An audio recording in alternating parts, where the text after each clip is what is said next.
In today's Our Region's Business Online Extra, Pennsylvania begins to reopen its economy. But with the exception of Lawrence County, the Pittsburgh region won't be part of the first wave. Matt Smith is back with us. He's president of the Greater Pittsburgh Chamber of Commerce. Yeah, what do you make of the governor's and the state's decision not to make our region part of the first wave of counties to reopen in Pennsylvania?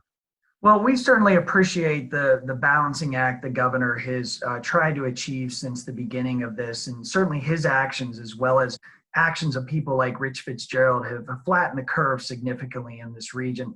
But we do believe that we are ready to reopen the economy. We're moving in the direction of reopening the economy and taking action and preparing for that reopening, because we think it's really important to make that pivot and move towards making the decisions and, as I said, preparing with the right information in this area for that reopening.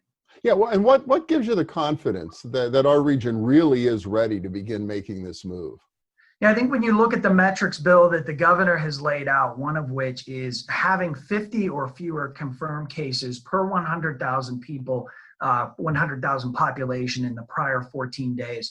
Our region is below that. We also have significant healthcare testing and hospital capacity that is well prepared to absorb any increase in positive cases. And so we think it's really vital to move to the reopening phase. And we want to make sure that our stakeholders and businesses have the right information when and if that comes, because reopening the right way, doing it in a thoughtful way, and getting it right the first time is going to be really important for our region. Is this a case you're going to continue to be making in partnership with government leaders here in our region for the state to move us to the front of the line or closer to the front of the line? Yeah, we will continue to make the case. And moreover, we're going to make the case that then when that reopening begins, we need to make sure that the information given is very clear, very consistent.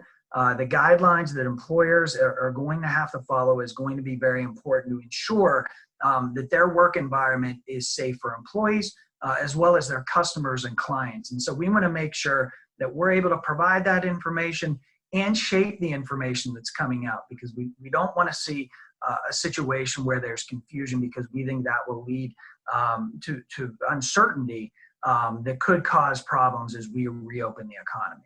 Yeah, so what should businesses, what should employers be thinking about right now? What do they need to be doing right now to get ready for when the state actually does give the go-ahead to move to the yellow phase? Yeah, I think the key thing is information. And one of the points that we've made to the state and to the our federal partners is the information and guidelines that employers receive has to be very clear.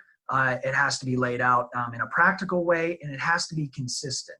And we think that's a really important standard, because employers are going to need to know, whether it's by way of a best practices manual or a checklist, what specific actions do they need to take, and what changes do they need to make in their operation to address any questions as it relates to the reopening, because we really think it's important to get this right the first time. We don't want to have subsequent phases of closing the economy. So we think it's really important to be very thoughtful and be very proactive in the information dissemination to businesses in this region to make sure that we do it right the first time. That's a good point. It's not just what employers want, but it's what their employees and customers are going to expect if we're going to get back to normal. Yeah, and that's a really important feature here. When the reopening really gets up and running, we want to make sure that employees are going into the safest environment possible, and the businesses know their customers are in the safest environment possible. And so we think it's really critical that our state elected officials, our federal elected officials, provide that information in a way that is, as I said, very clear and not contradictory. And so I'll give you an example. If the CDC issues guidance that is perhaps different than the State Department of Health, that would be one area where we would want to flag it and make sure that those guidelines are consistent with each other, because we think confusion and uncertainty in this kind of environment, when we do really move to reopening and re-energizing the economy, is going to be a very negative thing. So we want to make sure that information is disseminated in a very clear way. All right, Matt Smith from the Greater Pittsburgh Chamber, thank you so much. We really appreciate it. Thank you. And if you want to find out more about all of this as it unfolds, we'll be posting information on our website, AlleghenyConference.org. I'm Bill Flanagan, and that's today's Online Extra.